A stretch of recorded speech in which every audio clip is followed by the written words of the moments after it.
இங்கே காசிக்கும் ராமேஸ்வரருக்கும் நிகரான சுவாமி. இந்த சுவாமியை தரிசனம் பண்ணால் ராமேஸ்வரத்திலையும் காசிலையும் ஒரே நேரத்தில் தரிசனம் பண்ண புண்ணிய பலன். 21 தலைமுறைக்கு உண்டான பித்ரு மோட்ச நிவர்த்தி ஆகிறது.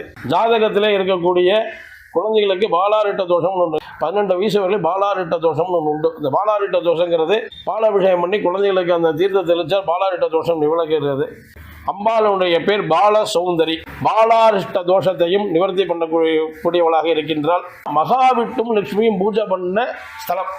இந்த பாலகணபதி என்னன்னு கேட்டேன்னா, குழந்தைகளுக்கு படிப்பு வராதவளுக்கு சங்கடகர சதுர்த்தி சுக்ல சதுர்த்தியில் அபிஷேகம் பண்ணினால் கண்டிப்பாக படிப்புகள் நல்லபடியாகும். இந்த கோவில் தட்சிணாமூர்த்தியில் சில கங்கையை வச்சுட்டு இருப்பார்.